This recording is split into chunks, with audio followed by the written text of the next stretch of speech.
The Psychology of Dignity in Old Age by Professor Nigel MacLennan. What is it like to grow old? What are the psychological changes as we grow older? How do we cope and adapt?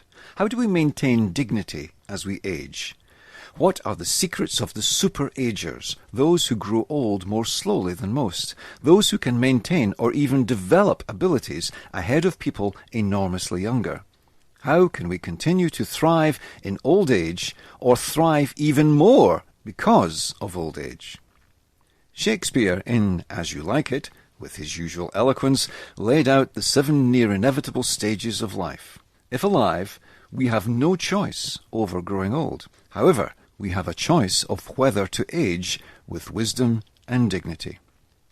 As we enter old age, for most people there is a decline in physical ability. For most of us, diminishing physical capabilities are a result of our genetic code becoming damaged by way of replication and other errors, wear and tear and cumulatively acquired injuries, knees, hips and other joints wearing out, fingers and hands past their best, vision deteriorates starting with presbyopia. The eyes lose their ability to focus on near objects through lens thickening and reduced flexibility at around age 40. For many people, presbyopia is the first time they have experienced the irreversible symptoms of growing older. If so, it can be a moment that requires some mental adjustment to the journey whose beginning it symbolizes. For most of us, in terms of physical fitness, we spend the first portion of life managing our ascent, the second tranche maintaining a brief plateau, and the third batch of time seeking to minimize our descent. Some of the widely believed to be inevitable aspects of aging are avoidable. The archetypal postural stoop associated with old age, often used in road signs, is not inevitable. For most people, old age stooping is related to loss of flexibility and supportive muscle mass. Flexibility-enhancing exercises such as yoga and Pilates can prevent the loss of flexibility and, in many cases, reverse it. Loss of muscle mass can also be prevented or reversed by regular exercise. Well-adjusted people do not concern themselves with aspects of life which are outside of their control.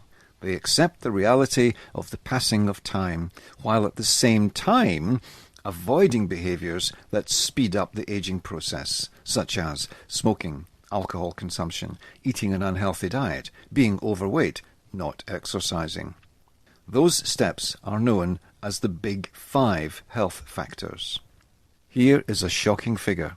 75% of premature deaths are directly or indirectly caused by people not following the Big 5. What does that mean? That aging, in the sense of deterioration of health, is accelerated by unhealthy living. The opposite is true. Making healthy life choices slows down the aging process. Healthy living seems to account for most of the well-being of super-agers, those people who are extremely fit and healthy for their age, and in some cases healthier than people who are several decades younger than them. Diseases such as type 2 diabetes are mainly caused by unhealthy living. Sadly, upwards of 80% of people with type 2 diabetes do not follow the health regime necessary to maintain their health. Many of those who do, and go on a restricted diet, can remove diabetes from their lives. Perhaps that indicates to us that health is a choice for many people, and that the rate at which we grow older has an element of choice. We can choose to engage in health-enhancing behaviors and choose not to engage in health-harming behaviors. Perhaps the greatest way of ensuring dignity in old age is to engage in the behaviors that keep us healthiest for the longest and avoid doing anything that damages our health. Super-agers do both. However conscientious we are, some injuries are unavoidable and irreparable. In a few cases of severe long-term injury, no exercise is physically possible. The lack of exercise is a choice for many people who experience age-related deterioration or injury. That choice is understandable.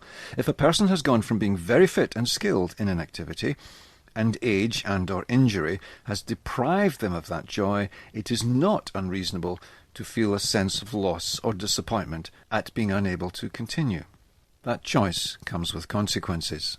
You may have noticed that many people who acquire an irreversible injury cease doing all forms of exercise.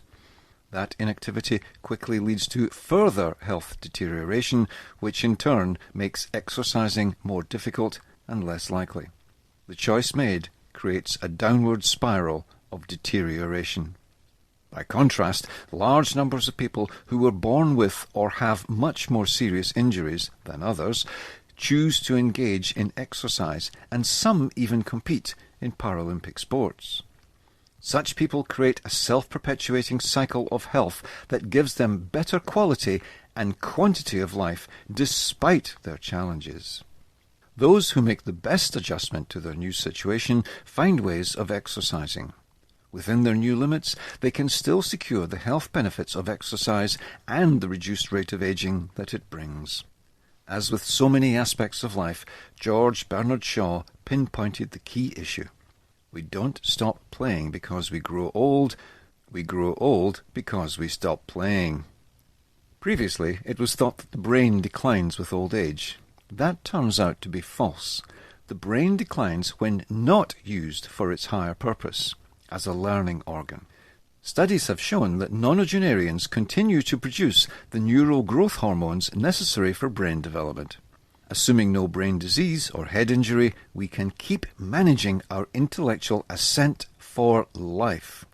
Indeed, the evidence is clear. Brain inactive adults are 2.7 times more likely to develop forms of dementia than brain active people.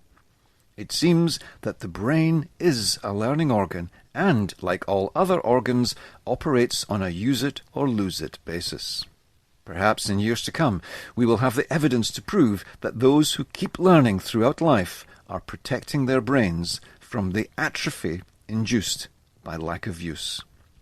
For those who continue to learn into old age and advanced old age, there is no reason their brain should not become more and more capable. In many poverty-stricken parts of the world, dignity in old age seems unrelated to financial means and more related to mindset and attitude. In many Eastern cultures, age is venerated, respected, and admired. By contrast, in many Western cultures, age is seen as a liability and a problem to be managed. A visit to any major hospital can show us that with exactly the same severe health conditions, some people are graceful and dignified, and others are not. Could dignity in old age and facing other challenges be a mindset, a choice? Perhaps that is so for those who still have sufficient mental capacity to make a choice to be dignified. It seems the best way to be in that position into old age, and at any age, is to engage in healthy living, physically and mentally, for life. Lived experiences shared by respected and admired people can often teach more than textbooks full of theory. Here are the words of someone who is facing an age-related challenge, Parkinson's disease. One's dignity may be assaulted, vandalized and cruelly mocked, but it can never be taken away unless it is surrendered. Michael J. Fox.